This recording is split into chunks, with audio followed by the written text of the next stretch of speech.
21h à Yaoundé au Cameroun, mesdames, messieurs, bonsoir. Plaisir immense de vous retrouver pour cette autre production de votre tribune panafricaine Ouro Africa sur Info TV. Ce soir, nous sommes au cœur de l'actualité panafricaine. Nous épiloguons sur les formations politiques africaines avec cette nouvelle qui nous est parvenue il y a de cela quelques semaines.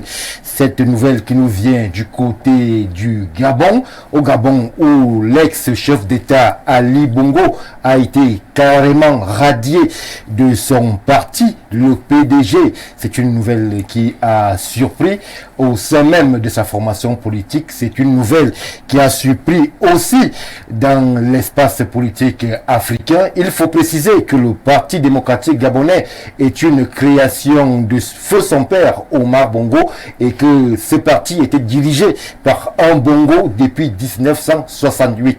Ali Bongo a donc été pour incapacité, c'est la raison qui a été évoquée, déchu de son poste de président du PDG et quasiment radié de cette formation politique. Nous en parlons ce soir, nous interrogeons quelques réactions d'acteurs politiques gabonais et nous allons nous projeter si ces exemples vont se multiplier sur le continent africain. Est-ce normal d'être à la tête d'une formation politique et une fois le pouvoir parti, se retrouver banni de sa propre formation politique? Nous posons la question ce soir.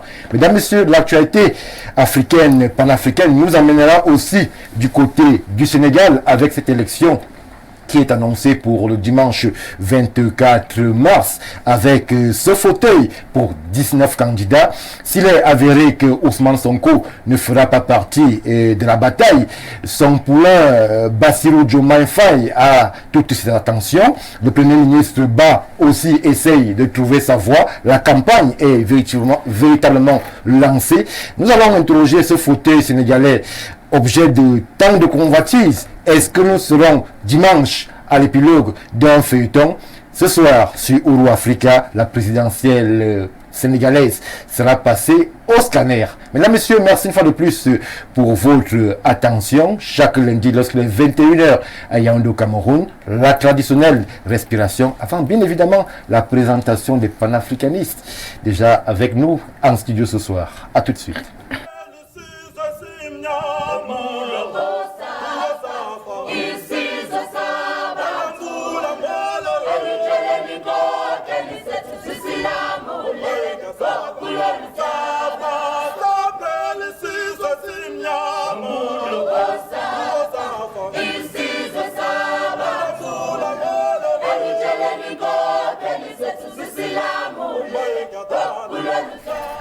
retour sur Africa, je l'ai dit, nous parlons du Gabon, nous parlons du Sénégal, nous parlons d'Afrique, nous parlons de panafricanisme sur ce plateau. Et pour y faire justement, nous avons convié une variété, une diversité, pluralité même de personnes et personnalités sur ce plateau. Et la toute première nous accompagne véritablement chaque lundi lorsqu'il est 21h. Il est politologue. La science politique, c'est son affaire. Paul Stéphane Menunga, une fois de plus, nous fait l'honneur et l'amitié de sa présence. Bonsoir et bienvenue. Bonsoir Stéphane Balga, bonsoir à tous les téléspectateurs et internautes de Ouro Africa, bonsoir aux copanélistes. Bonsoir aux promoteurs d'Info TV. Vous allez bien? Je vais très bien, Stéphane Balga. Merci une fois de plus, Paul Stéphane Menunga, pour votre présence éclairée sur ce plateau. Je m'en vais vers ma gauche avec un visage aussi habituel de Ouro Africa. Lui, il parle pour la société civile. Le docteur Jean-Moïse Mbok, une fois de plus, nous fait l'honneur, mais surtout l'amitié de sa présence. Bonsoir et bienvenue. Bonsoir Stéphane, bonsoir à mes copanélistes, bonsoir à tous les téléspectateurs. Un bonsoir spécial aux véritables Africains, ceux-là qui sont sérieux, qui détiennent leur carte d'électeur. Ceux qui n'ont pas de carte, vous n'avez pas mon bonsoir ce soir. Ceux qui ne participent pas aux élections, vous n'avez pas mon bonsoir ce soir. Voilà, c'est un plaisir d'être là et j'espère que nous allons apporter des réponses aux questions qui sont mises sur la table ce soir. Merci pour l'invitation. Merci à vous, Jean-Moïse Mbok, pour la présence renouvelée sur ce plateau. Les Africains, ils aiment bien parler de politique, c'est vrai, mais avoir une carte, c'est une autre affaire. Les convaincre même, aller la retirer, une autre paire de manches. Maintenant, pour les amener à voter, là, c'est la croix et la bannière. Beaucoup de courage à la société civile que vous représentez sur ce plateau, dans ce combat d'une émergence politique qui est le vôtre. Et si vous permettez, j'ai envie de dire qu'ils sont tout aussi dangereux que les dictateurs qu'il décrit. C'est un autre combat, Jean-Moïse Mbok. Ils sont pareils. Merci pour la présence. Je poursuis avec un autre docteur sur ce plateau. Lui, c'est les sciences sociales qui l'interpellent en premier. Jean de Dieu Evouna. Et parmi nous, nous lui disons bonsoir et bienvenue. Bonsoir Stéphane, bonsoir à tous les co-discutants. Bonsoir à toutes les familles africaines, celles de la diaspora qui nous regardent et celles qui sont restées au pays pour garder nos traditions et qui supportent tous les jours les changements, la résilience, qui sont face à la résilience, qui font face à des difficultés. Je les salue particulièrement, celles de l'Afrique de l'Ouest, celles de l'Afrique du Nord et celle de l'Afrique centrale sous les tropiques. Merci Jean de Dieu Evouna pour la présence. Je l'ai dit, les sciences sociales, c'est votre affaire. Et on comprend donc que vous êtes le premier interpellé lorsqu'il s'agit des familles, qu'elles soient de l'Afrique de l'Ouest, de l'Afrique centrale. Oui, je suis en passant président et fondateur d'une ONG, Organisme africain de développement des familles. C'est pourquoi la famille est au centre de tout ce que je peux faire. Parce que sans la famille, il n'y a pas de nation. Sans la famille, il n'y a pas d'État. Sans la famille, il n'y a pas de population. Il n'y a rien sans la famille. Alors c'est même l'objectif de notre existence. La famille est existentielle. Elle est tout ce que nous avons. Merci Jean de Dieu Evouna pour les précisions. Je termine avec le seul confrère sur le plateau. Il a d'autres casquettes, mais c'est le journaliste qui nous interpelle en premier ce soir. Simon Messengue est habituel de plateau sur divers médias. Ce soir, il est sur Info TV. Bonsoir et bienvenue. Bonsoir Stéphane, un bonsoir particulier à nos millions de téléspectateurs. C'est pour moi un honneur d'être à nouveau sur votre plateau. Je passe également un bonsoir à une de nos icônes, Charlotte Dipanda. C'est une très belle voix. C'est vrai qu'elle a souvent eu l'occasion d'être, ou du moins, de souvent se prendre pour un modèle, ce qu'elle est d'ailleurs parfois, mais son intervention, ou du moins ses sorties en rapport avec Francis Ngannou ou encore M. Ndoumbe m'ont un peu laissé perplexe. Et aujourd'hui, elle également, elle est dans elle est dans des démêlés avec le fisc français. C'est peut-être pour dire que quand on... Quel parallèle vous venez nous créer, Simon Messengue, Charlotte Dipanda, brillante chanteuse, et qui donne son avis sur deux matchs de boxe. Le premier, c'est Ding Doumbé, le second, Francis Ngannou, et bon, c'est un avis. Elle peut être pour, c'est Ding Doumbé, elle peut être contre. Moi aussi, c'est mon avis, non? C'est un avis. Comme vous dites que parfois, lorsque vous regardez, vous fixez, ou du moins vous présentez un doigt à votre adversaire, les quatre autres vous regardent que peut-être vous-même vous pourrez être pire. Mais tout ce qu'on peut dire, c'est que, évidemment, que cette affaire n'entrave pas sa carrière. Ce qu'on lui souhaite, parce que c'est une Camerounaise, c'est une icône, et donc nous ne pouvons que lui dire bon courage. Merci Simon Messengue pour la présence. Mesdames, Messieurs, sans transition aucune, tout de suite nous entrons dans le vif des échanges sur Ouro Africa de ce lundi 18 mars 2024. Nous parlons du Gabon avec cette nouvelle qui a fait bondir dans les chaumières et qui a même fait réagir en dehors des frontières africaines. Ali Bongo, président quasi historique du Parti démocratique gabonais, a été radié de la formation créée par son père, je l'ai dit, en 1968. Cela a semblé laisser perplexe Paul Stéphane Menunga. C'est la première fois qu'une chose pareille arrive sur le continent africain. Ali Bongo est vivant, bien que écarté du pouvoir, mais est-ce qu'il y avait opportunité véritablement à le radier de sa propre formation politique? Vous savez que chez nous, dans les démocraties de tropique, on pense souvent, ou alors on patrimonialise souvent les partis politiques. On pense que le parti politique appartient au fondateur, et parfois même après la disparition du fondateur, soit ça reste dans la famille, soit ça disparaît. Et Ali Bongo, de ce fait dont était une épine dans la chaussure, ou alors un caillou dans la chaussure de ceux qui comptent se présenter aux prochaines élections. Il était un caillou, parce qu'en fait, comment vous faites pour être candidat alors qu'Ali Bongo est encore dans le parti?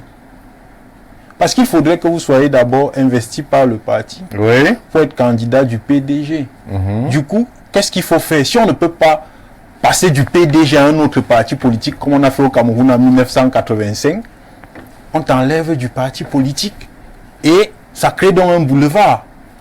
C'est ce qu'il faut simplement comprendre, qu'il fallait éliminer les personnes qui sont nuisibles, qui seront nuisibles autant pour moi à la prochaine candidature. Mais à ce niveau, l'aspect politique n'est pas invoqué. On parle d'incapacité. L'ex-premier ministre Alain Bilibinze, qui était pourtant assez proche de feu Omar Bongo, a demandé qu'on constate la vacance à la tête du parti et malheureusement, le malheureux Ali Bongo a été écarté. Non, c'est une manœuvre qui relève de la politique politicienne. Parce que 6 mois avant, il a été investi par les mêmes personnes. Pourquoi on n'a pas constaté la vacance 6 mois avant ou 9 mois avant?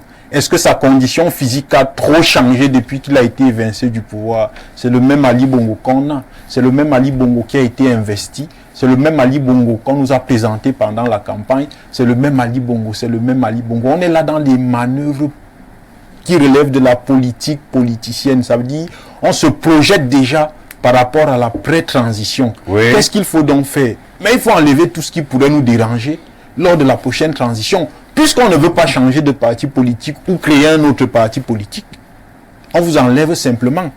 Nous, chez nous, on avait décidé de changer l'appellation. Mais chez eux, ils ont décidé de l'enlever simplement parce que la transition approche et le président de la transition n'a pas l'intention de ne pas être candidat ou de ne pas être le président élu du Gabon. C'est simplement ce qu'il faut comprendre. Donc, Ali Bongo est victime d'une ambition politique. Vous pensez que le président de la transition gabonaise sera candidat sous la bannière du PDG? Il va se présenter et il sera candidat sous la bannière du PDG. Et il va gagner cette élection. Oui.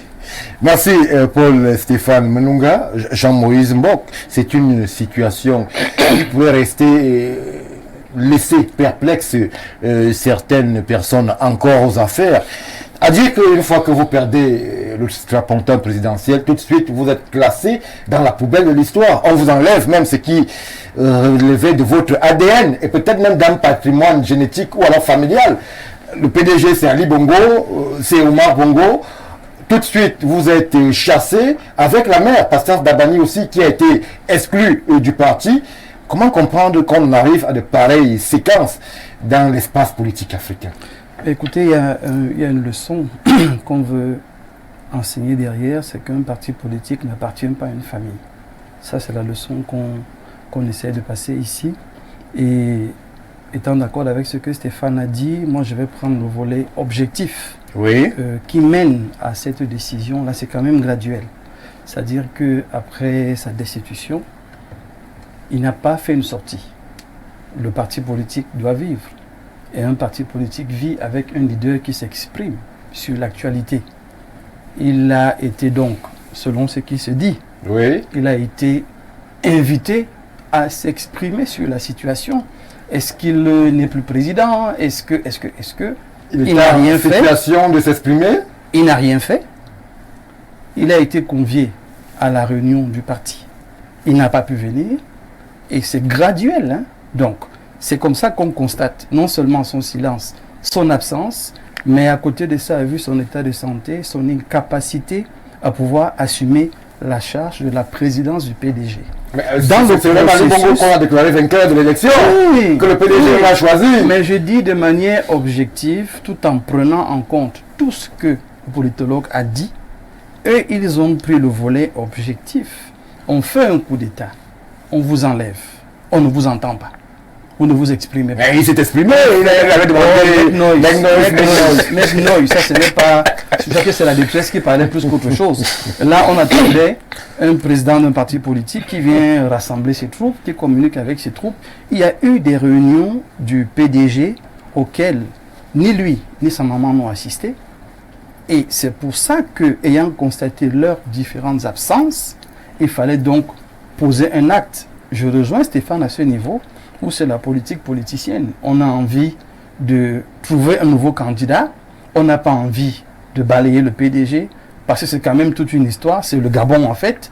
Alors qu'est-ce qu'on fait? On garde le PDG, mais je dis, ils sont allés de manière graduelle, parce qu'on l'a d'abord destitué de son poste de président, avant de le radier du parti. Je vous rappelle qu'il n'est pas encore radié du parti, c'est simplement acté, on attend, il a une mise en demeure.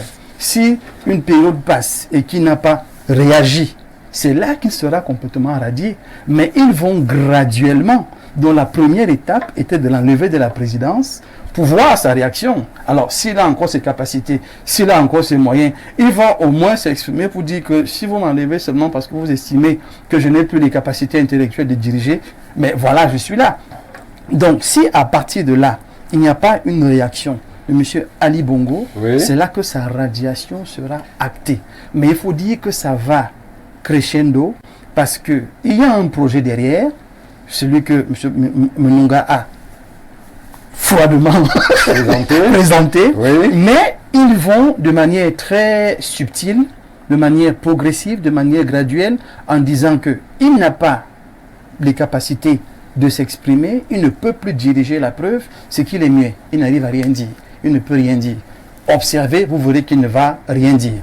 Donc vraiment, ils sont en train de construire sa déchéance, mais ils vont graduellement, ils vont progressivement, ça ne sort pas ex nihilo. Ils ont mis un programme sur pied, sachant véritablement, l'homme que vous avez vu dire, Noise, de vous à moi, on sentait quand même, quand on connaît Ali Bongo, le rappeur, l'homme frais avec sa touffe et tout, qui a quand même diminué. Ali Bongo, en fait, celui qu'on connaît avec la verve, il avait de l'allant. Donc, celui qui disait mec non, il semblait même ne regarder nulle part. Il sort de maladie, on comprend bien qu'il est fragilisé, mais je dis c'est vraiment un travail qui a été fait de manière graduelle, de manière progressive, où à chaque pas qui était émis, il n'y avait pas de retour en face, il n'y avait pas de réaction, il est démis de son poste de président, mais il n'est pas encore radié du PDG, c'est sa maman qui est radiée. Si dans le choix, il a 3 mois, si après 3 mois, il n'y a pas d'objection à cette radiation de son poste de président, naturellement, ça va être l'éviction totale du parti. Merci Jean-Maurice Mbok. Alors, Jean de Dieu Evuna, Ali Bongo, ce président qui, à son arrivée, faisait rêver au sein de sa formation politique. Aujourd'hui, le constat est fait, il peine véritablement à convaincre au sein même de sa famille politique. Pourtant, c'est la même. Il y a moins d'un an qu'il avait choisi pour être le porte-fagnon du PDG. Est-ce qu'en politique, la parole ne vaut que le temps de l'instant? C'est de l'opportunisme, c'est de la réelle politique. De quoi s'agit-il pour arriver à de pareilles mesures tout de suite, le pouvoir ayant changé de main? Stéphane, il s'agit simplement du prototype des types de partis politiques que nous avons en Afrique. C'est-à-dire des partis politiques subjectifs ou qui sont dépourvus d'idéologie politique, d'idéal commun, et qui sont simplement des rassemblements de personnes. Et ça, c'est pas seulement des partis politiques au pouvoir, hein. Même à l'opposition, c'est des présidents à vie, c'est des candidats naturels. C'est le propre de l'Afrique, parce qu'en fond, il n'y a pas d'idéologie, il n'y a pas d'idéal commun, il n'y a pas quelque chose qui lie. C'est-à-dire, c'est l'homme qui incarne le parti, au lieu que ce soit l'idéologie qui incarne le parti. Raison pour laquelle nous nous retrouvons avec ce genre de situation où les gens adhèrent à un parti politique pour des positionnements, oui, et non pour des convictions idéologiques. Et quand il s'agit donc d'un parti au pouvoir, ils sont en droit de préserver leur avoir et leur pouvoir de positionnement. Donc vous pensez que tous ceux qui hier acclamaient Ali Bongo, aujourd'hui l'ont lâché? Non, nous ne sommes qu'au début. Nous ne sommes qu'au début parce que, voyez-vous, lorsque le président Mobutu n'est plus au pouvoir, nous avons vu un ministre de la communication dire qu'il buvait le sang. Vous comprenez? Nous ne sommes qu'au début parce que j'ai écouté une ancienne première dame, premier ministre du Gabon qui se plaignait qu'elle avait évoqué cette question avant même les élections et qu'elle a été raillée à l'intérieur. Pourquoi? Parce que autour, les gens il n'y a pas, je dis, les gens ne regardent qu'à leur position de pouvoir et leurs avoirs. Nous avons au Cameroun un ancien baron du pouvoir qui a commis un ouvrage où il nous étale que les gens seraient en train de boire du sang quelque part. Et aujourd'hui, il nous parle de la transition parce qu'il a perdu ses avoirs et son pouvoir. Voyez-vous, nous avons encore dans l'opposition camerounaise un parti politique où un papa en retraite qui était ignoré de tous, et alors vers l'extrême nord là-bas, et un jeune est allé le chercher, et alors aujourd'hui le papa estime que son temps est arrivé, il est président à vie, président naturel de ce parti. Voilà le décor que nous avons au sein de nos partis politiques, que moi j'appelle des partis politiques subjectifs, qui n'ont pas d'objectivité, qui n'ont pas d'idéologie, qui n'ont pas d'idéal commun, qui sont des associations. Parce que la manière même dont ils sont légalisés, c'est sur la loi de l'association. Je me pose la question, si en Afrique, lorsqu'il faut légaliser un parti politique, si on questionne l'idéologie, si on questionne le type de gouvernance que ce parti politique promeut, si on questionne quelle est la vision et sur quel vent politique ces partis sont légalisés. Ils sont tout simplement légalisés sur la loi de l'association comme mon ONG. Donc en fait, c'est des ONG d'une autre forme. Et c'est partout en Afrique. Et c'est ma lecture. C'est-à-dire que nous sommes au début. Je ne serais pas surpris d'entendre que le père Ali, il faisait pire que ça. pendant qu'il Donc, était... vous attendez à des révélations. Les révélations qui vont, c'est ça l'Africain. Ils vont le livrer en pâture à la vindicte populaire. Ils vont le livrer en pâture parce qu'ils ne sont qu'au début. Ce n'est même pas, ils vont l'ignorer. Et c'est ce que je défendais ici. L'Africain a cette manie de ne jamais soutenir, de ne jamais agir avec conviction. C'est-à-dire, dès lors qu'un Ganou est tombé, le lendemain, il n'était plus camerounais, il n'était plus le grand continent. Dès lors que le vieux, il est malade. Mais on n'a même pas, on ne regarde pas ça. C'est pas que je le soutiens, mais je me dis, cette démarche n'est pas bien pour nous autres Africains. Il faut qu'on change de mentalité. Merci, merci, Oui. Jean Vouna.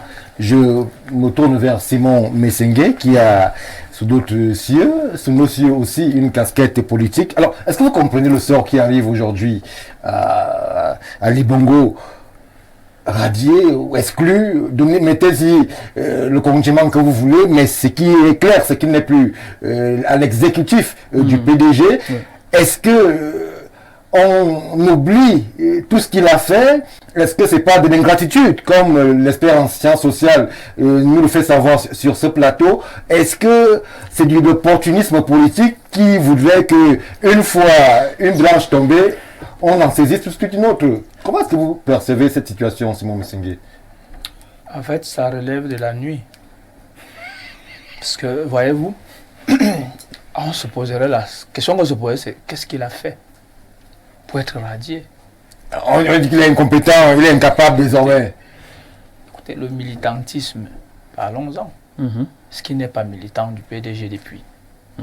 Alors, quelle est la loi qui autorise quelqu'un qui a été victime d'un putsch à être radié d'un parti politique dit démocratique? C'est ça. Il y a quelque chose qui ne tient pas la route. Et je refuse qu'on compare le PDG avec le RDPC. Alors, il n'y a que vous qui trouvez cette similitude sur ce plateau. Non, le politologue a semblé vouloir mettre en parallèle cela. Il n'y a que vous qui trouvez ce parallèle. On parle du PDG. Non, justement, les téléspectateurs ont bien suivi cela. Oui. Ce n'est pas la même chose. Pour la simple raison que, oui, allez-y. pour préciser cela, le contexte n'était pas le même. On était dans un parti unique. Au Gabon, ce n'est pas un parti unique, c'est le pluralisme politique. Oui. Et de deux, le RDPC, l'UNC, le RDPC était en train de migrer vers la démocratie. Donc, il y avait un changement de vision qui s'opérait. De trois, ce n'est pas à la suite d'un putsch que celui qui est devenu président du RDPC a été investi, comme c'est le cas comme c'est ce qui est en train de vouloir se passer au Gabon. Donc, il n'y a vraiment pas de comparaison à faire. Ce qu'on peut regretter ici, c'est que... Ce qu'on peut, on peut peut-être ne pas voir, mais est-ce qu'on peut s'inquiéter de ce qui pourrait arriver? Là, vous nous ramenez au RDPC, mais une fois le candidat naturel absent, qu'est-ce qui pourrait se passer là-bas? Est-ce qu'on va pas se retrouver avec cette façon de faire à l'africaine, comme dit l'Espérance Sciences Sociales, où la maman d'Ali Bongo aussi est exclue du parti? C'est ça ce qu'on est en train de dire, que ça relève de tout, sauf de la démocratie. Ça relève de tout, sauf de la démocratie. Parce que ce n'est pas compréhensible. Vous êtes aujourd'hui, vous êtes Ali Bongo, qu'est-ce qu'il a fait? Il a été élu président du Gabon. Il a subi un putsch. Nous ne sommes pas nous ne sommes pas ici, nous ne sommes pas dans un système démocratique. Là maintenant, nous sommes dans un putsch et nous sommes dans une phase de transition. Donc, maintenant que le parti qui a gagné les élections jusqu'ici, si nous parlons de démocratie, alors c'est le PDG qui a gagné les élections. Donc c'est Ali Bongo président. Et donc de ce fait, il me semble que le bilan d'Ali Bongo est élogieux. C'est de ça dont il est question.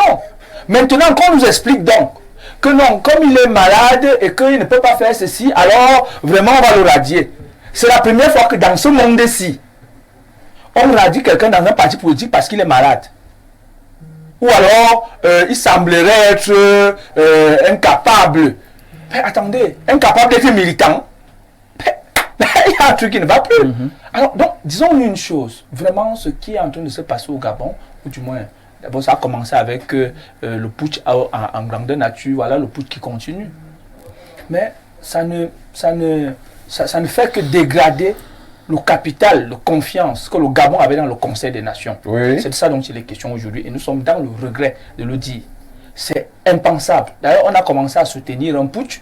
Aujourd'hui, on soutient des mesures antidémocratiques dans un parti politique phare comme le PDG.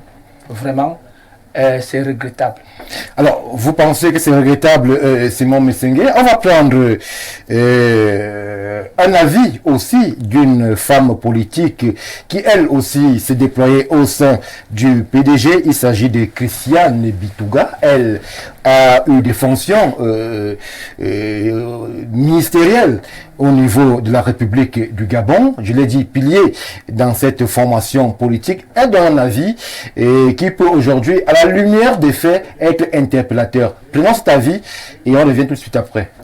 Et le congrès, quand on préparait tout ce qu'on faisait là, pour ramener Ali, mais quand je parlais, même devant mon pauvre papa là, le Biogwima, je lui ai dit que mais comment, c'est vous les sages, comment vous pouvez vous comporter de la sorte? Mais tout le monde était là. Tout le monde savait qu'Ali était incompétent, ne pouvait plus participer. Moi j'ai parlé au congrès, ils s'en foutaient. Ils m'ont dit, Bitouga, si tu n'es pas avec nous, la politique c'est comme la religion, si tu n'es pas avec nous, tu sors. J'ai même, aujourd'hui maintenant, j'ai honte quand ils vont dire qu'Ali est incompétent, Ali ne peut plus faire ceci, Ali ne peut plus faire. Ils ont remarqué qu'il est malade, c'est aujourd'hui qu'ils ont remarqué qu'il était malade. Non, arrête-moi ça. Moi je dis, c'est vrai, le peu de temps, je participe, j'ai contribué, et depuis le début, j'ai demandé même pardon avant eux. Moi qui n'étais même pas pédagogiste comme eux, dans le sang, quand j'ai pris la parole depuis le premier jour du coup d'État, j'ai dit que oui, nous les pédagogistes, on a mal fait, pardonnez-nous, nous allons un peu rentrer dans l'opposition pour voir aussi comment on travaille dans l'opposition. Mais ce qu'on est en train de vouloir faire là, c'est narguer les autres. Un parti, mais Maître Nkeya a raison en disant qu'il faut dissoudre. On dissout d'abord le PDG, on prend un autre nom. Ceux qui veulent rentrer dans le nouveau nom avec leur vieille figure, iront dans le nouveau nom avec leur vieille figure. Ceux qui voudront aller ailleurs, iront ailleurs. Et ceux qui voudront rester sans rien faire, parler comme moi, on restera. Ou si on veut encore faire des partis, on fera. Ou des associations. Mais vraiment, Monsieur Safiri, si vous me voyez encore aller dans cette histoire de vampireux là, je ne peux pas. Je ne peux pas. Ils m'ont sucé le sang. Ils m'ont sucé. Jusque quand je suis devenu une feuille morte là. Donc je ne peux plus. Le peu de sang qui me reste, j'ai envie de garder ça pour essayer d'accompagner le CTRI s'il veut bien, ou d'accompagner le peuple gabonais, ou pour vivre pour mes enfants et puis moi-même aussi. Pourquoi pas? Et d'aider la future génération. Voilà. Je demande au peuple gabonais, pardon, ne parlons plus de ces gens-là. Parce que les sorciers, quand tu parles trop du sorcier, il finit par réjaillir. J'arrive. Alors, nous avons écouté Dame Christiane Bitouga. Paul Stéphane Manunga, c'est une femme politique de premier plan qui s'exprime, qui reconnaît d'abord une erreur de casting du fait de la maladie plus ou moins avérée du président Ali, qui reconnaît aussi qu'elle n'a pas été suivie en interne, qui constate qu'il y a une transition qui est en place et qui à la fin propose ses services. Ça veut dire tout de suite du PDG, elle peut rebondir avec le conseil de transition du général Brice Clotaire Oligingema. Non, c'est un discours digesto-festif.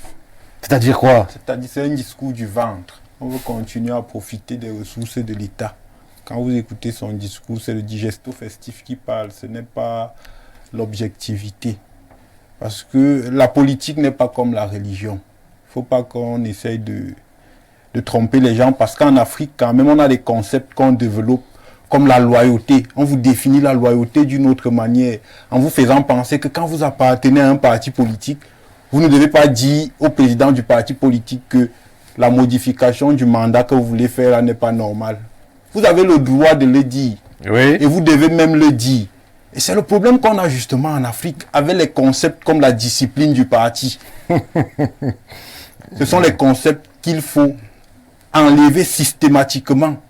Oui. dans l'environnement politique africain et même camerounais. Est-ce que vous pensez qu'à l'époque, Dame Bitouga qui s'exprime aujourd'hui, est-ce qu'elle avait une chance d'être écoutée? Parce que je rappelle quand même que c'est Ali Bongo qui a gagné, selon les standards démocratiques, l'élection au Gabon.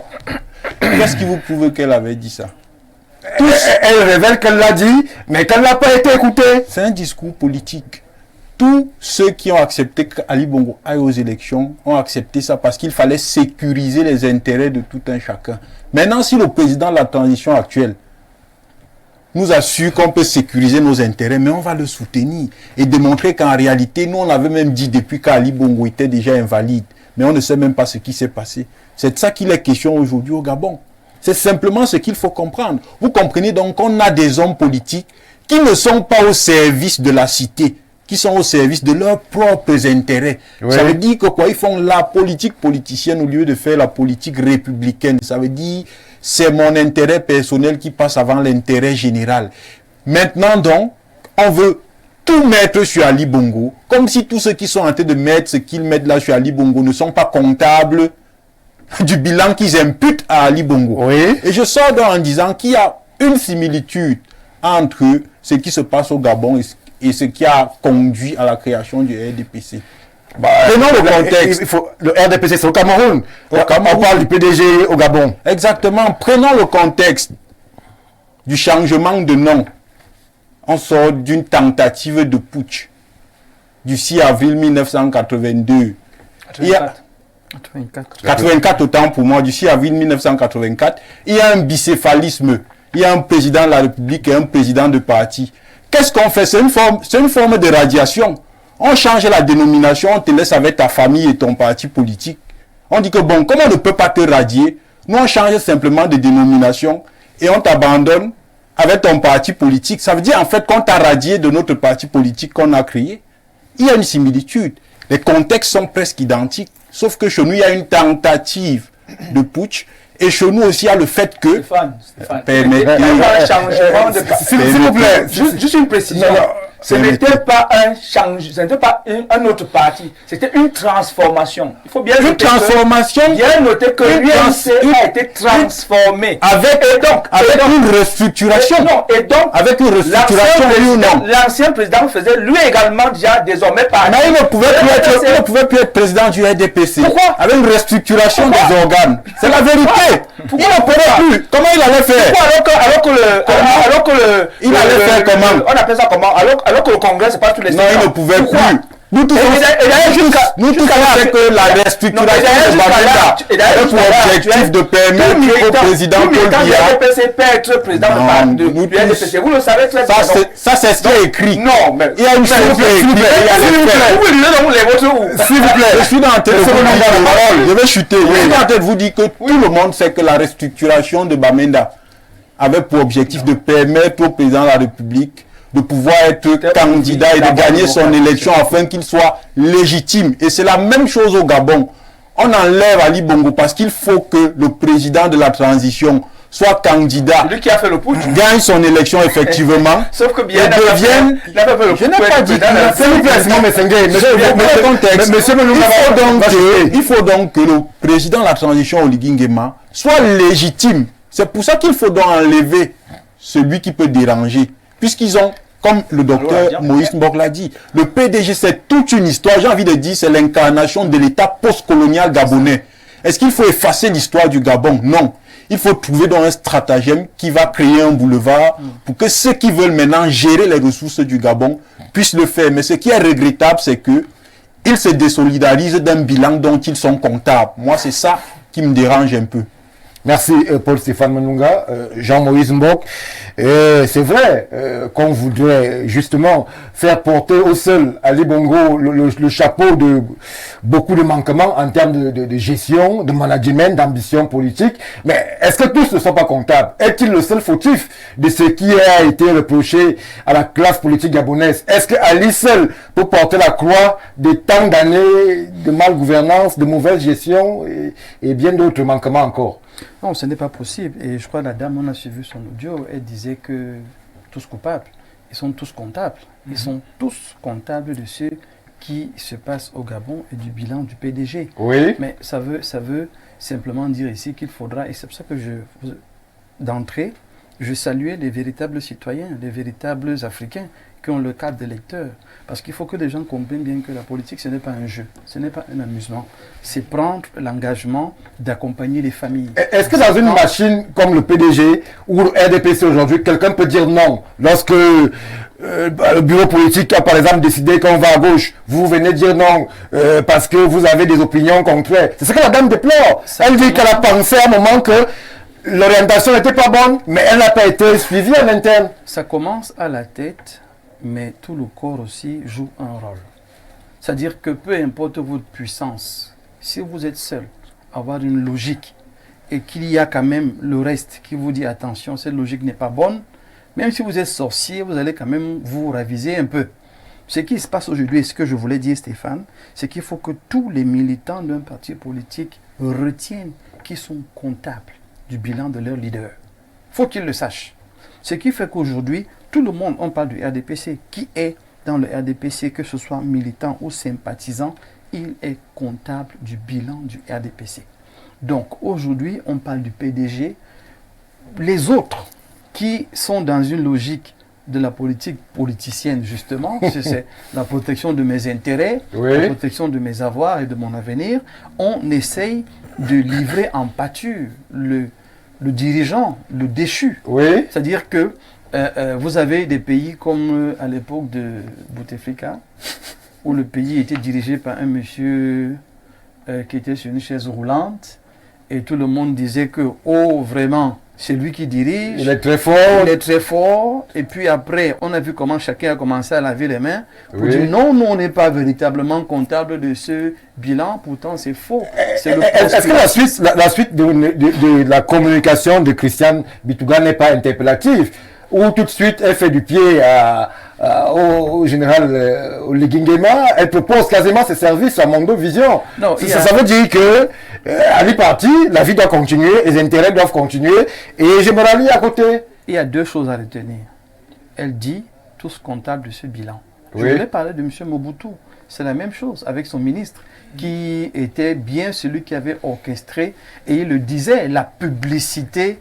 Le journal, il disait que dans le journal, il y avait une image du président. Il a créé. Mais après, il le désavoue.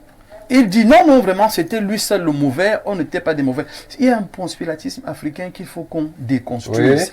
Et ce conspiratisme part du sommet à la base. Quand vous adhérez à un parti politique, vous êtes comptable du bilan de ce parti politique. Dans le premier volet, elle le dit, et il faut qu'on le dise aux téléspectateurs. Le deuxième volet, c'est humain. C'est humain. C'est-à-dire que la vie doit continuer. Sachez que quand même, je sais dire ce que je pense, dont je suis intelligente, dont je suis censée, dont je suis capable. Pourquoi pas proposer mes services? Stéphane, tout le monde le fait. On ne peut pas lui tirer dessus dans ce sens-là. C'est une conviction sans conviction. Non, quand Simon Metingue parle là, vous sentez un homme capable de gérer des choses sérieuses. Donc il n'est pas simplement en train de défendre le RDPC, mais il met aussi en exergue son intelligence naturelle. Et ça, c'est une façon de se vendre. Nous, sur ce plateau, nous vendons. Nous vendons. Donc, ce que cette dame a fait, elle n'a rien fait d'extraordinaire. C'est ça, présenter son potentiel, son savoir, ses capacités, et ainsi de suite. Moi, je dis, le premier pan est à prendre au sérieux, que ce soit vrai ou pas. Elle a quand même attiré l'attention sur la réalité de l'état de santé de M. Ali Bongo. Ça, tout le monde pouvait le voir. Et on a dit ici lors d'une émission que la pauvre Sylvia est une autre victime collatérale de cet état de choses qui était avéré. On le voyait dans les sommets, quand il partait en Russie, quand il partait en France. En Angleterre. Il n'était pas bien. C'était évident. Mais comme chacun avait encore ses intérêts protégés, tout allait bien. Une fois qu'on l'a enlevé, chacun essaie de courir vers celui qui est l'homme fort aujourd'hui pour dire, écoute, vraiment, on était avec lui, mais vraiment, on n'était pas de tout cœur avec lui. Donc, sache que notre cœur restait entier et qu'on peut te le donner. Donc, c'est une façon de se protéger. C'est humain. Ça, c'est humain. Merci. Non, je vous dis, c'est humain, sans vouloir défendre cette position. C'est humain. C'est-à-dire que, humainement parlant, on veut d'abord se protéger. Qui veut mourir? L'autre a dit, c'est que je veux voir mes enfants grandir. Donc, c'est comme ça que tout le monde, notre comportement qu'on a là au quotidien, Stéphane, on veut voir nos enfants grandir. Donc, quand quelqu'un a eu déjà à faire un putsch, à enlever un leader, d'abord il fait peur, il inquiète. Et il y a un climat de peur qui s'installe. À partir de là, certains disent tout et n'importe quoi. Donc pour dire que les choses qu'il faut qu'on retienne de cette intervention, premièrement, elle nous rappelle que tous les militants d'un parti sont comptables du bilan de ce parti. Deuxièmement, elle rappelle à tous ceux qui pensent qu'ils sont éternels que vous allez passer. Quelqu'un d'autre viendra. Merci Jean-Moïse Mbok. Jean-Dieu Vouna, personne n'est éternel, nous passons tous. Ce qui se passe à Libreville pourrait se passer à N'Djamena, à Malabo, à Bangui. Peut-être il faudrait faire attention. Oui, je retiens quand même dans l'intervention de la dame qu'elle a dit qu'elle avait, maintenant qu'ils ne sont, le PDG n'est plus là, il faut aussi, ils vont aussi aller faire la politique comme des opposants parce que les gens n'ont pas aussi compris ça. Elle n'est pas seulement au fait, mais elle est prête à assumer son rôle d'opposant si jamais les services qu'elle offre ne sont pas à accepter. Et c'est ça que tout parti politique au pouvoir doit s'attendre à devenir un parti politique d'opposition. Ça, c'est cyclique. Oui. Alors, malheureusement, nous avons là, à écouter cette dame, le sempiternel problème de motion de soutien. Motion de soutien. C'est-à-dire, tel département a écrit et telle autre région. C'est ça le messianisme. Oui. Qui cache le ponce tu as dit le ponce pilatisme africain. Savoir se laver les mains. Savoir se laver les mains, écrire des motions de soutien, sachant bien que le leader est incompétent et de surcroît inapte. Ça interpelle tous les partis politiques au pouvoir. En Afrique centrale, comme en Afrique de l'Ouest ou partout ailleurs. Où les transitions ou alors les changements à la tête de l'État tardent ou ont mis assez de temps. Ça interpelle aussi ces leaders de ne pas écouter ces cris de de motion de soutien. Et savoir que lorsqu'on a des problèmes de santé ou d'inaptitude sur le plan physique ou intellectuel, ça peut être la santé, ça peut être l'âge, il n'y a pas de honte. Ça peut mettre un accident. Tout ça peut être un accident. À tout le monde. Ça peut arriver à tout le monde. Déjà, l'âge n'est pas une honte. Bien au contraire, en Afrique, c'est même une grâce. C'est une grâce. Et moi, je trouve qu'à un certain âge, on a besoin de repos. On a besoin de se lever le matin, manger, dormir, manger, s'amuser avec ses petits-fils et se coucher. Quelqu'un vous dira aussi que c'est un choix. C'est un choix, mais c'est un choix objectif. Je dirais même, c'est un choix de destinée. C'est-à-dire, parce que c'est comme ça que nous sommes nés. Nous sommes nés, si on ne meurt pas tôt et qu'on a la grâce de vieillir, de s'asseoir et de prendre du temps de se reposer en priant Dieu et en attendant de passer de l'autre côté dignement. C'est ça même, c'est ça le patriarcat. C'est-à-dire, c'est lui qui reste et écoute les autres. Une fois que vous l'avez dit? Une fois que je l'ai dit, il est question ici d'interpeller tous ceux qui chantent des louanges pour des questions de pouvoir et d'avoir. Ils ne s'arrêteront pas, rassurez-vous. Non, ils s'arrêteront parce que le Gabon nous parle. Cette femme crie maintenant. Elle crie parce que aussi sa position, elle ne sait pas où ils vont.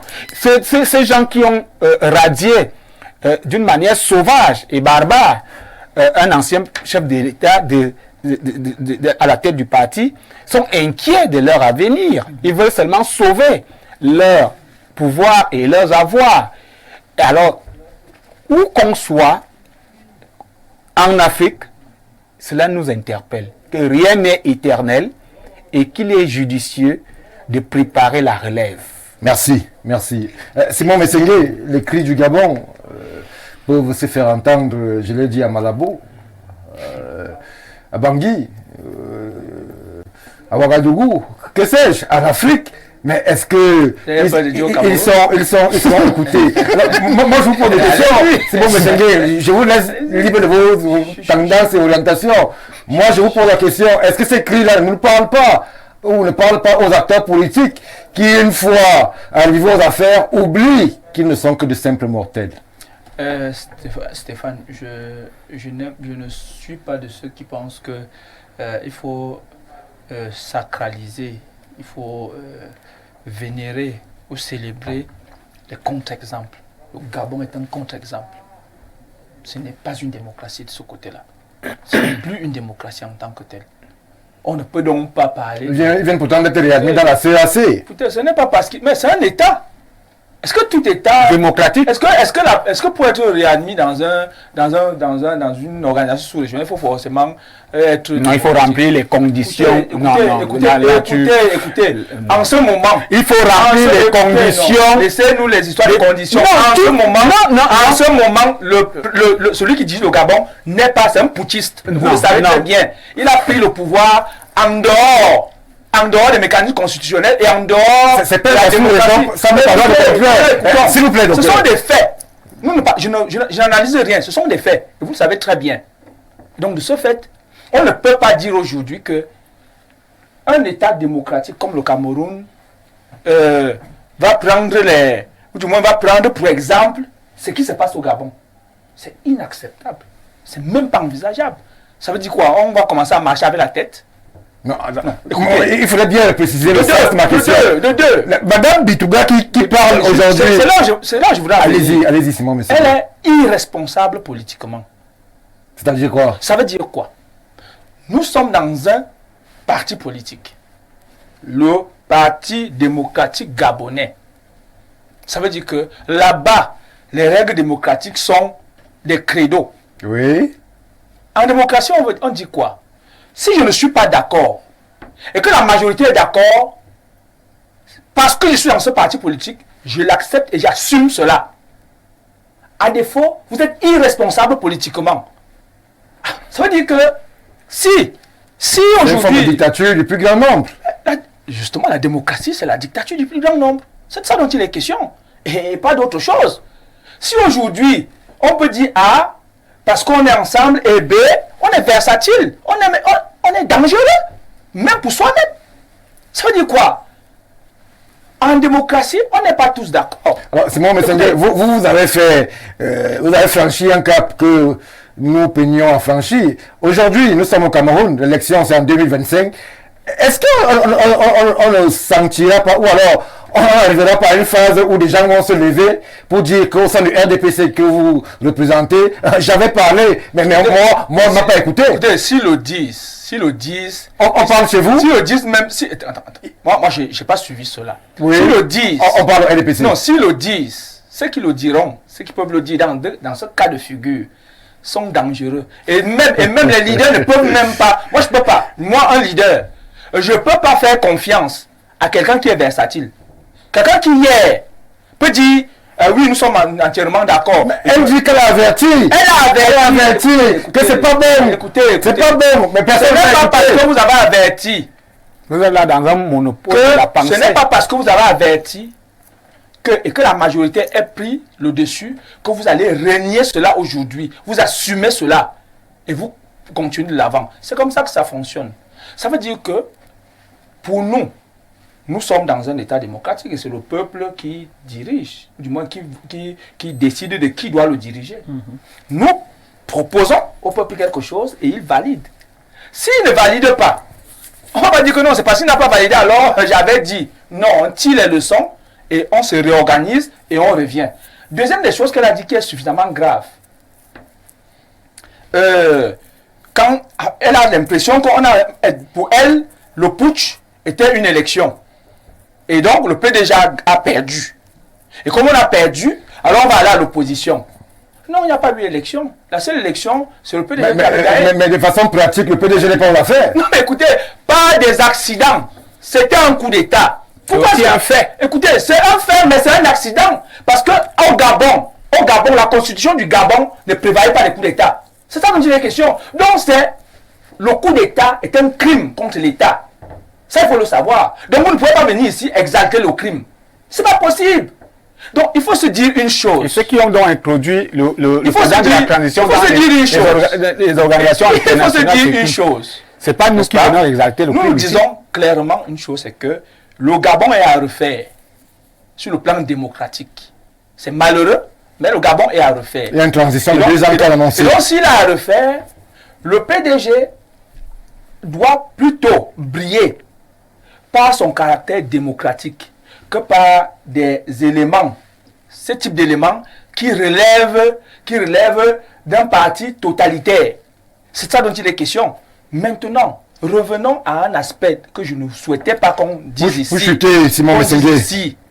C'est que on ne peut pas comparer ce qui se passe en 1985 et ce qui se passe au Gabon.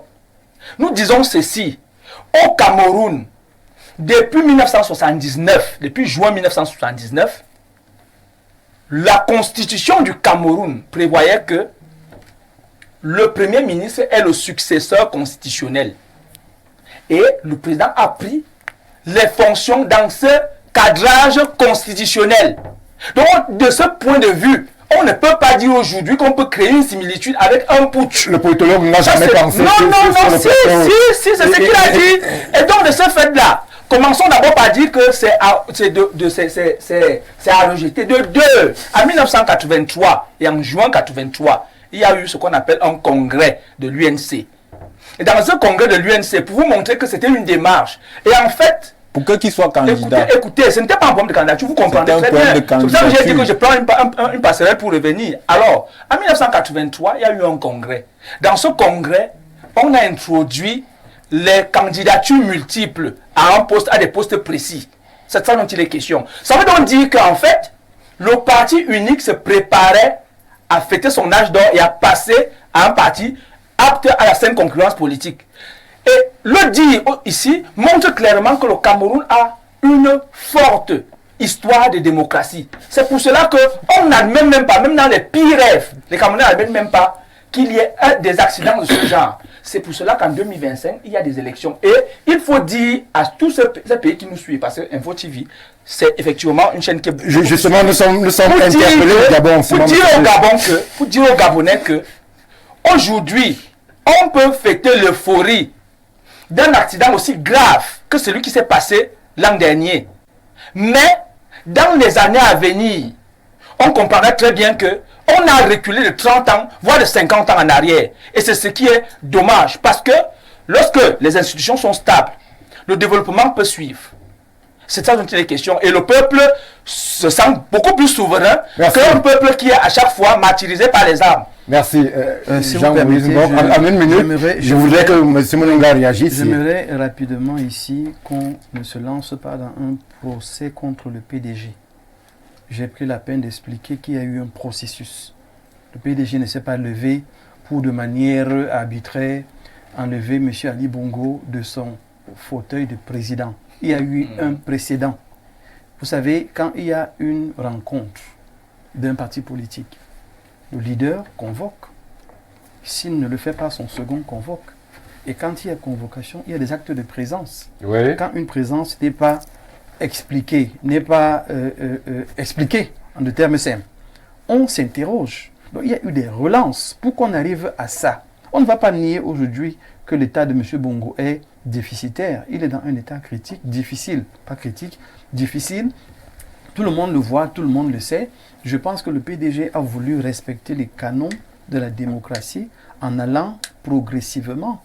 Il est absent, il ne signale pas son absence, il ne justifie pas son absence, il n'explique pas pourquoi il n'est pas là et il a des invitations de son parti pour lesquelles il n'y a pas de réponse. Donc il y a eu un processus pour qu'on arrive à ça. Il Oui. ne faut pas qu'on fasse un procès ici au PDG. Maintenant, pour le reste, moi je n'ai pas de commentaire à faire là-dessus. Merci. Paul-Stéphane Manunga, rapidement, est-ce que vous entrevoyez, comme Simon Messenguer le pense, cette situation gabonaise comme un recul de 30 ans, ce sont ces termes, ou alors vous, comme beaucoup de Gabonais, entrevoyez plutôt une avancée avec cette transition de 2 ans qui est annoncée, ce retour au sein de la CEAC, cette promesse de la CEAC de plaider la cause gabonaise au sein de l'Union africaine et même au sein des Nations Unies.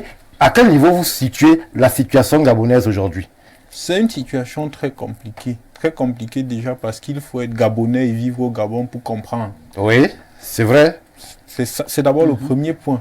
Et le deuxième point aussi qu'il ne faut pas éluder ici, c'est que ce sont les conséquences du pouvoir perpétuel.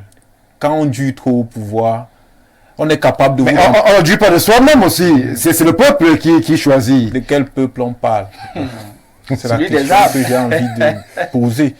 Quand on dure aussi trop au pouvoir parfois, on est capable de vous remplacer même par quelqu'un qui ne vous atteigne même pas. Qui n'atteigne même pas les 50% de vos compétences et les gens vont applaudir.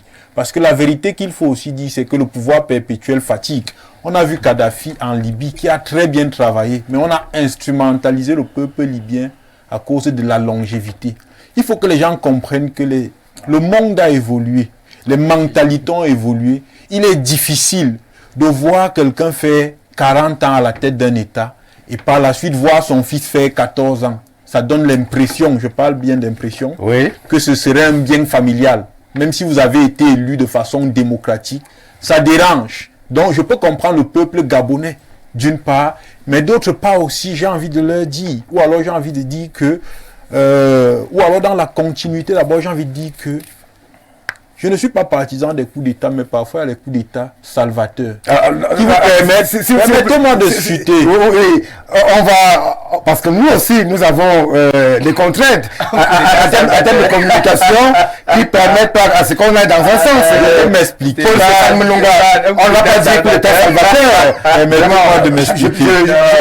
Je veux m'expliquer. Non, je préfère que vous ayez d'abord un langage différent, parce que nous avons une tutelle. Nous avons une tutelle qui nous observe. Bon, et vous connaissez. De Gaulle a pris le pouvoir comment? C'est ça, c'est pour ça que je veux m'expliquer. C'est bon passé. Salvateur, c'est fort. C'est qu'il finit. Il y a des coups d'État en réalité, et je le dis, qu'il faut parfois accepter. Parce qu'il y a des coups d'État qui viennent permettre justement que les choses changent. Si on prend le cas de la France, De Gaulle est un putschiste. Pourquoi on ne le dit pas aux gens? Mais les Français ne vont jamais vous dire que De Gaulle est un putschiste. Est-ce qu'il y avait la démocratie à cette époque? Il est un putschiste. Est-ce qu'il y a la démocratie d'abord en Afrique? Mais les Français vont vous dire que quoi, que De Gaulle est un révolutionnaire. Il a été un putschiste. Alors qu'il est putschiste. Mais bien sûr. C'est pour vous dire qu'il y a des coups d'État en réalité qui apportent des changements profonds et structurels. Et quand vous regardez nos pays d'Afrique centrale aujourd'hui, on a besoin justement de ces changements profonds. On parle souvent généralement de transition politique. Et je sens en disant que les institutions de la CEMAC se contredisent elles-mêmes. Les institutions de la CEMAC et de la CEAC sont contre les prises de pouvoir hors des mécanismes constitutionnels. Ça veut dire que si nos institutions étaient sérieuses, le Gabon ne serait pas réhabilité tant qu'il n'y aurait pas eu élection au Gabon.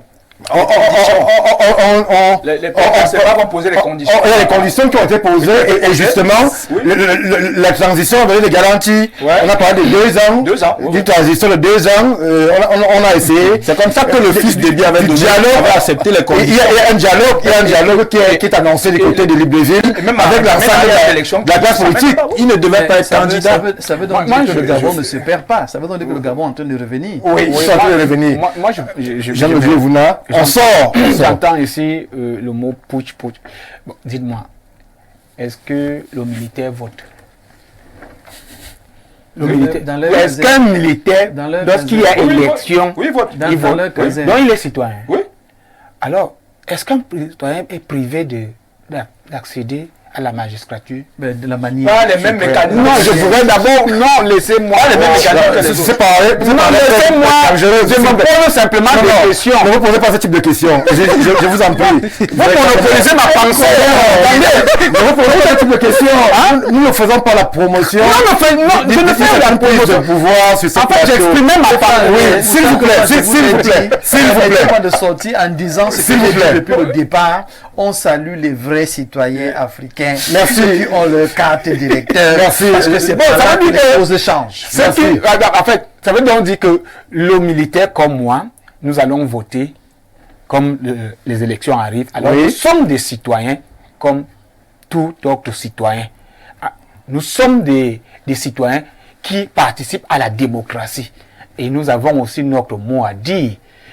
Même si nous sommes la grande muette, Donc, il faut comprendre que...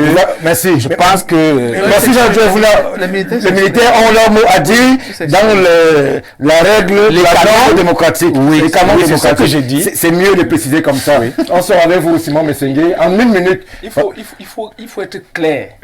Un pouls n'a rien de bon.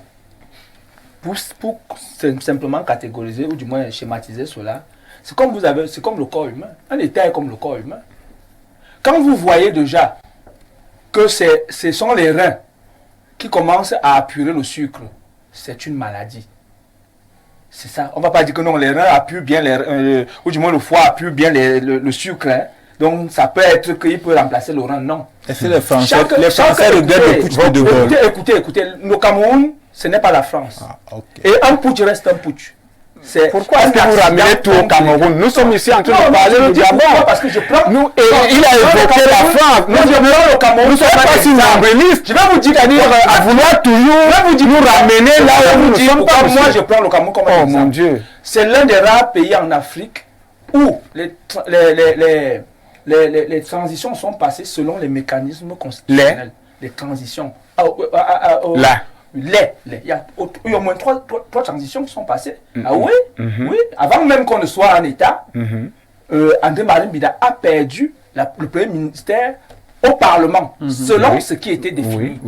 Ahidjo a pris le pouvoir en 82, ça a été la même chose. Et donc je peux prendre ce pays comme un exemple. On ne peut pas se permettre que notre armée ou une armée a un rôle bien précis. Non, personne n'a envoyé l'armée prendre le pouvoir.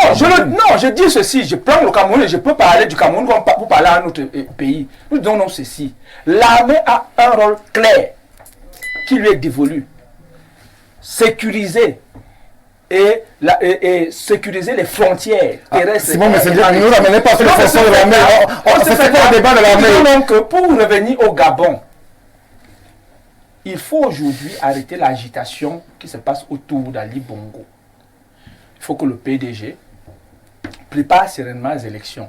Si ce qui a été dit sur ce plateau concernant quelqu'un qui a pris le pouvoir par la force est avéré, alors je vous dis, ce n'est même plus 30 ans, c'est 50 ans en arrière. Mais c'est pas long à doubler quand même. Hein. Disons une chose, non, nous sommes là, maintenant nous parlons comme vous avez dit, il faut qu'on se sente nous-mêmes dans la chair des Gabonais pour dire que si les Gabonais veulent avoir à parler dans leur pays, ils doivent être ceux-là et les seuls qui doivent choisir celui qui va les diriger. Non pas parce que quelqu'un a fait pression par les armes, mais parce que celui-là a un bon programme politique qui peut développer.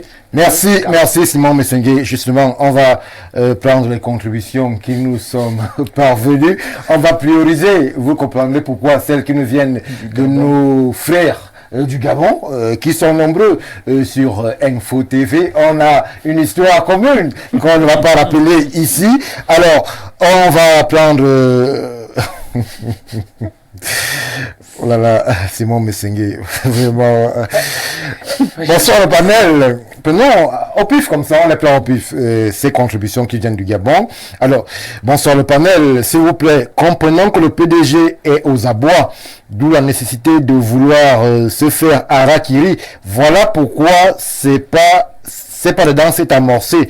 C'est que monsieur Mbok dit est réel. C'est Émile qui réagit justement depuis Libreville, c'est au Gabon. Prenons, on priorise véritablement les contributions qui nous viennent du Gabon. Bonsoir à tous. L'action du Parti démocratique gabonais, PDG, c'est une stratégie. Ils avaient deux possibilités.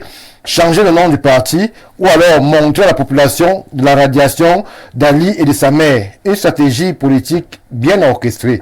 C'est M. Mba qui réagit aussi à ce qui est dit. On va prioriser les contributions de nos frères gabonais. Bonsoir le plateau d'Oulou Africa. Vous voyez une leçon pour nos chefs d'État. Hier, tout puissant président. Aujourd'hui, paria. M. Bongo Ali est toujours membre du PDG. Seulement, il n'est plus président du parti. Cela à cause de son état physique. Hier, il traquait les gens qui dénonçaient la santé de M. Ali.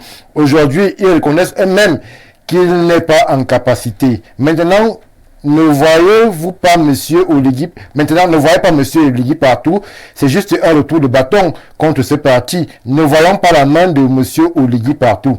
C'est Ghislain Fabrice et Binda qui a réagi justement depuis le Gabon. Bonsoir Stéphane.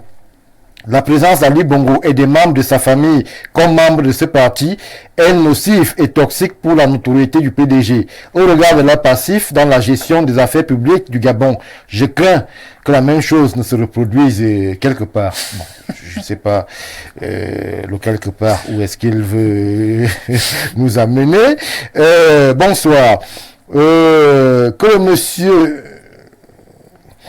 le monsieur du RDPC parle, tu ne l'arrêtes jamais, mais les autres, tu leur coupes à chaque fois. Bon, c'est pas l'impression que moi j'ai sur ce plateau.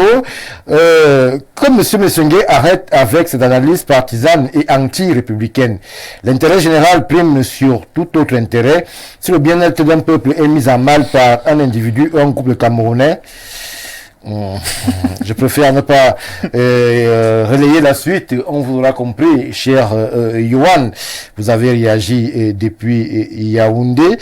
Prenons cette autre contribution qui arrive. Bonsoir Info TV. Le feu Pape Jean-Paul II, durant son magistère, continuait à bénir Urbi et Orbi en étant malade de Parkinson. Et son état de santé précaire n'a pas fait jaser Jérémie et Jérémiadé. L'actuel président des États-Unis, Joe Robinson Biden, fait des chutes intermittentes en raison de son état de santé. C'est encadré. Pourquoi chez nous, en Afrique et plus précisément au Gabon, certains de nos leaders sont autant exposés juste à cause d'une situation sanitaire précaire? Merci pour l'interrogation. Bonsoir au plateau. Monsieur Messengue dit que le Gabon n'est pas une démocratie.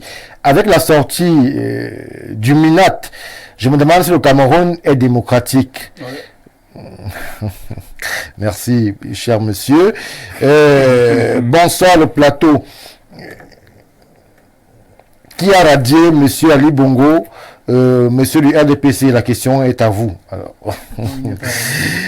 Bonsoir à tout le panel. C'est pathétique le sort qui est réservé au président Ali Bongo aujourd'hui. Il n'y a pas longtemps, beaucoup de pays ont admiré l'engouement, la ferveur, la jeunesse, le dynamisme de ces jeunes qui étaient à pied d'œuvre partout. C'est très regrettable.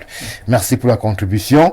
On va s'arrêter là, sinon on ne ferait que ça, et on va en profiter aussi pour justement nous éloigner un tout petit peu du Gabon. À chaque fois que ce pays est mis sur table, sur cette plateforme, c'est les mêmes passions, on se comprend, cher peuple gabonais, nous sommes à l'écoute de ce qui se passe chez vous, et à chaque fois on essaye de relayer. On sort du Gabon et de Libreville pour nous retrouver du côté de Dakar, des Ziguinchor et de Port-Louis, Saint-Louis, pour parler de la présidentielle au Sénégal avec ce fauteuil pour 19 candidats. On va aller rapidement avec vous, Paul-Stéphane Menunga. Il nous reste à peine 15 à 20 minutes.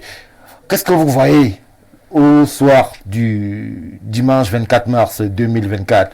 Vous voyez Bassirou Diomaye Faye, vous voyez vous voyez le chaos, vous voyez une crise post-électorale comme beaucoup la craignent. Qu'est-ce que vous voyez? Non, il n'y aura pas de crise post-électorale. Si je m'en tiens à ce que j'observe. Oui. Il n'y aura pas de crise post-électorale et c'est le candidat qui est soutenu par comment il s'appelle encore là? Macky Sall? Non, pas par Macky Sall. Par Sonko? Sonko qui risque de gagner l'élection. Vous parlez de Bassirou Diomaye Faye. Exactement, c'est lui qui risque de gagner les élections parce que quand vous faites une bonne analyse, j'avais dit que Macky Sall n'allait pas aller au bout de son mandat. Oui. Parce que c'est vrai ce que le docteur Moïse Mbok avait dit. Macky Sall avait un projet. C'était d'amener le Sénégal vers une transition qui allait mettre le Sénégal dans une incertitude, une impasse. Or, il a donc rencontré une société civile forte. Parce que, et c'est ça que les gens ne comprennent pas, pour qu'une démocratie soit forte, il faut que la société civile soit forte, pas les partis d'opposition. Parce qu'un parti politique Quand vous appartenez à un parti politique, en réalité, vous n'êtes plus neutre. Vous ne défendez plus tous les Camerounais. Or, tous les Camerounais se retrouvent dans la société civile. Ça veut dire que quand la société civile a dit qu'on va à gauche, il n'y a pas d'identité. Ça fait donc qu'il a trouvé une société civile forte, bien structurée, Oui.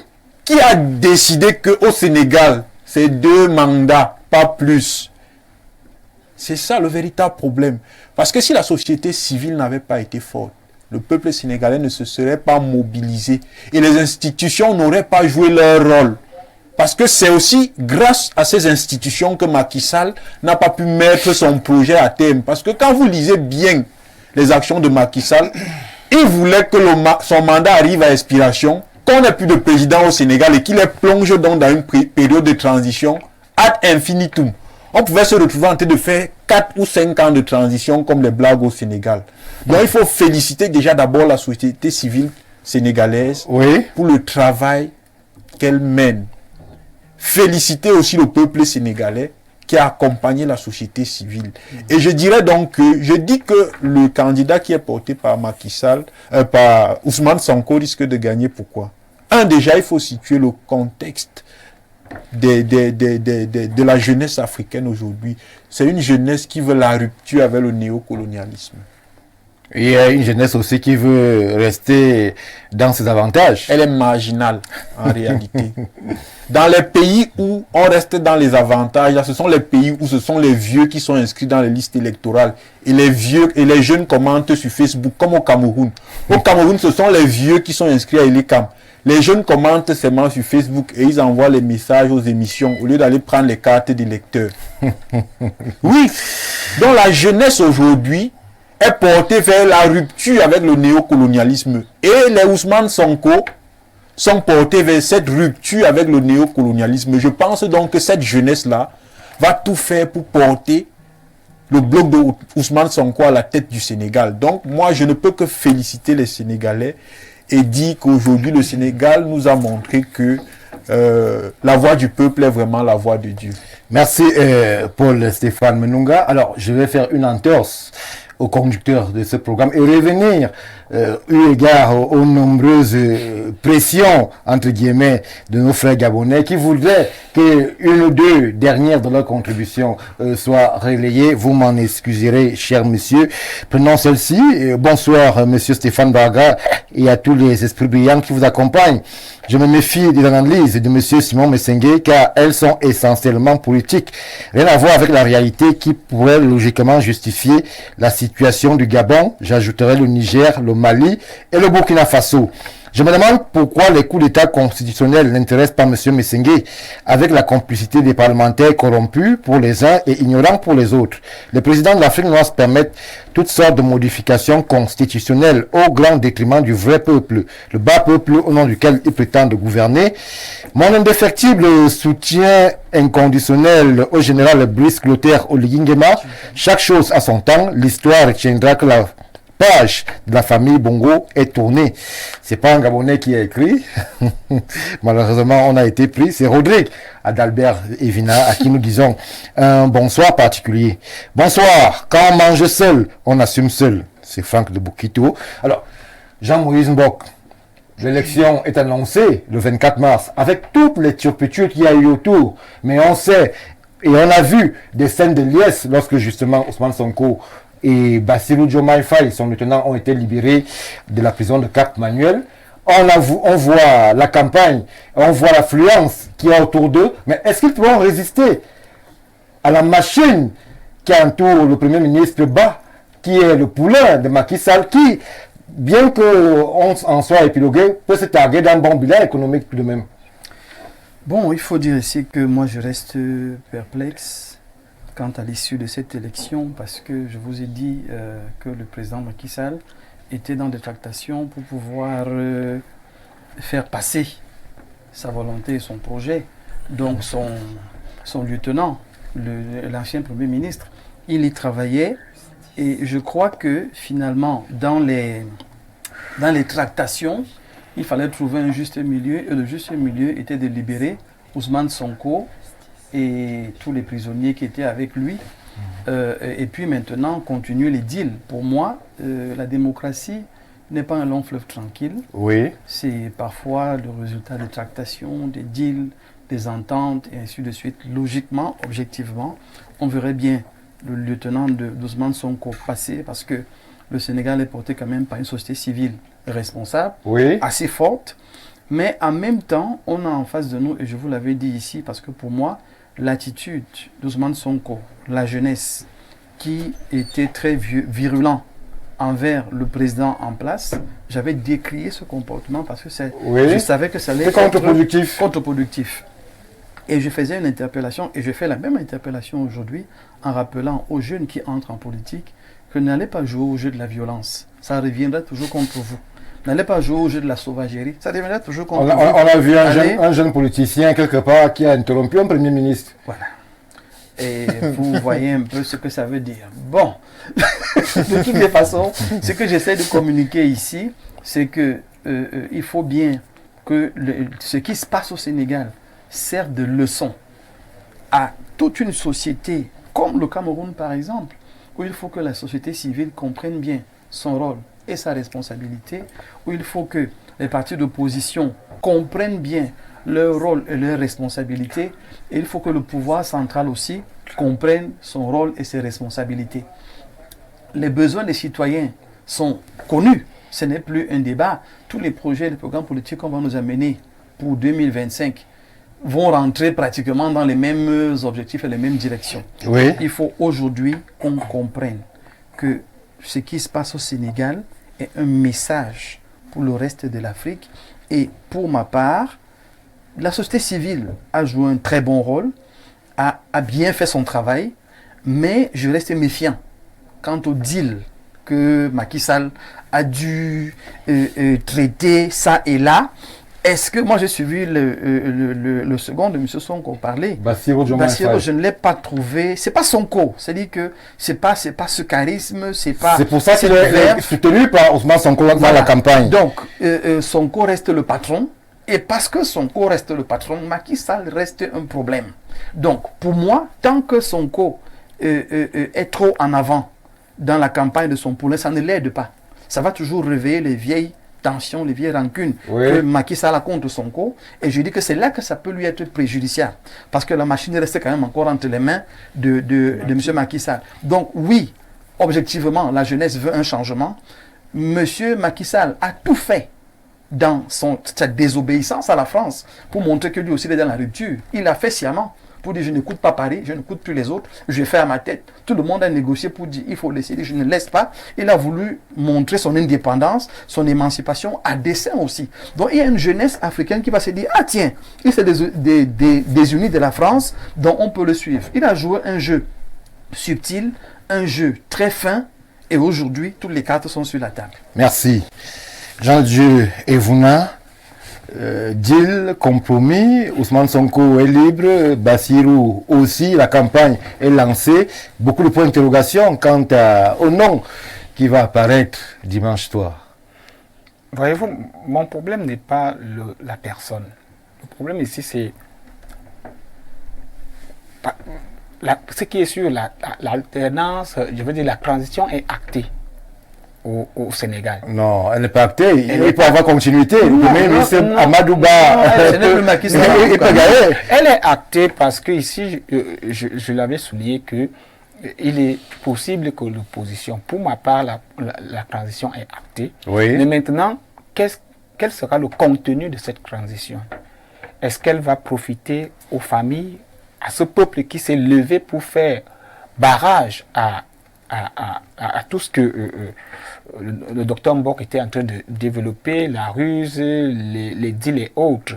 Ça craint parce que si jamais le parti, comme le politologue l'a souligné, venait à gagner, ça craint de voir le système qui va s'écrouler au cas où le candidat de Sonko reste fidèle à l'idéologie de rupture et panafricaniste de Sonko. Ça craint de voir le système d'en face provoquer des des émeutes. Parce qu'ils ont aussi, quand même, comme il l'a dit, ils ont encore des leviers. L'appareil militaire. L'appareil militaire. Donc, pour le moment, je reste inquiet, je reste pas inquiet, soucieux du contenu de la transition.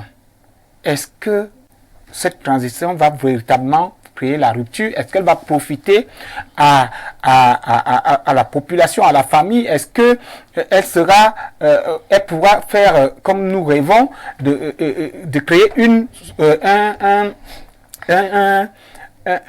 communauté d'investisseurs d'investisseurs, d'hommes d'affaires africains, par exemple au Sénégal, qui pourront investir dans des domaines stratégiques comme la télécommunication et autres, le gaz, le pétrole, qu'on a, j'appelle ça le secteur privé national, industriel, parce que c'est ça qui crée des emplois, c'est ça qui crée des emplois massifs, c'est ça qui crée les richesses. Et quand les nationaux ont leur économie en main, c'est ça que nous voulons en Afrique. C'est-à-dire la personne importe peu. C'est-à-dire si le poulain de Ousmane Sonko arrive et crée un secteur privé national avec des fonds sénégalais pour investir dans des domaines stratégiques, il y aura l'emploi massif. Ils produisent le pétrole, ils produisent le gaz, ils produisent le coton, les arachides, les oignons et autres. Est-ce que toutes ces choses sont entre les mains des Sénégalais, avec des fonds des Sénégalais? C'est ça que nous voulons. Et c'est pour un pays comme le Sénégal, je regardais encore aujourd'hui, on parle de l'autosuffisance alimentaire, qui recherche l'autosuffisance alimentaire. Il est question ici de la création d'emplois massifs. Et ceci viendra non pas par des Bayam Selam, comme nous avons quelque part des pseudo-hommes d'affaires qui sont des spécialistes dans l'importation. Ça viendra par la création des unités de production ou des chaînes de production gérées et gérées par les nationaux et créées par les nationaux avec les fonds du Sénégal. Merci. Simon Messengue, la parole de la fin. Quid de ce qui s'est passé hier? On se projette à dimanche. Qui est-ce que vous voyez ravir la faveur de l'électorat sénégalais? Bassirou Diomaye Faye, le poulain d'Ousmane Sonko, le Premier ministre Ba, qui est le poulain de Macky Sall, un inconnu, un troisième larron qui arriverait comme ça. Qui est-ce que vous voyez?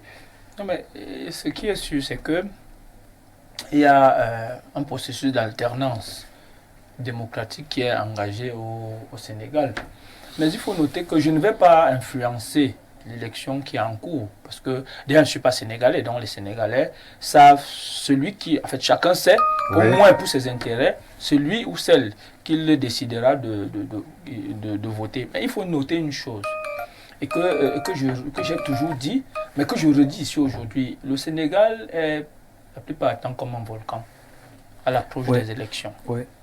Et ça, c'est pour ça qu'il faut noter qu'il faut que la société civile sénégalaise fasse très attention. Dans la mesure où, moi je ne peux pas applaudir ce qui s'est passé au Sénégal. Je ne peux pas applaudir. Pour la simple raison que deux choses me font le dire. Je suis de ceux qui pensent qu'en Afrique aujourd'hui, et qu'on me prouve le contraire, quelqu'un qui peut développer un État en 10 ans, ce n'est pas possible.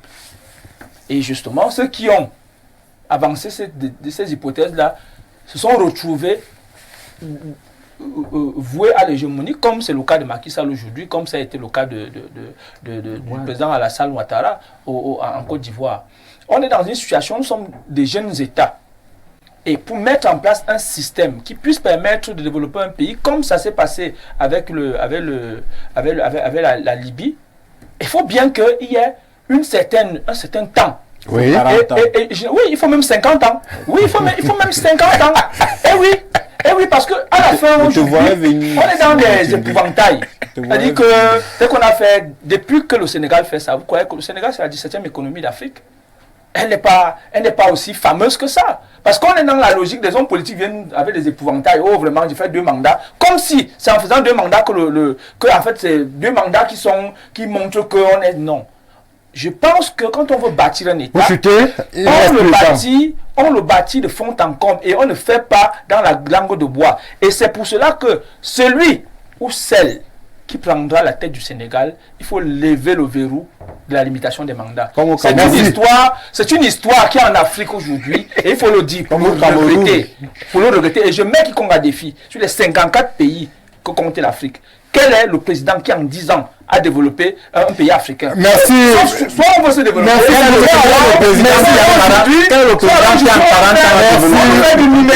On fait du mimétisme démocratique, oui, 2 ans, et puis c'est tout. Merci, on vous a compris. Merci Simon Messengue.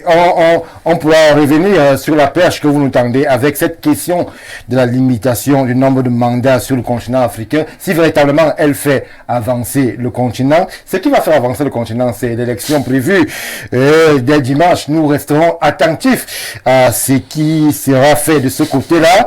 Quid Bassirou Diomaye Faye ou le Premier ministre Ba, qui sont annoncés comme les principaux favoris. On va suivre attentivement. On va vous aussi vous demander de rester attentifs et fidèles au programme d'Info TV qui se poursuivent. Quant à nous, retrouvons-nous lundi dès ce qui sera 21h pour justement parler de cette élection au Sénégal. En vous présentant donc, comme le souhaitait le docteur Jean de Dieu Vouna, le profil peut-être économique de celui-là qui portera les destinées de ce grand pays pour les 5 prochaines années. Mesdames, Messieurs, merci et bonne continuation de soirée.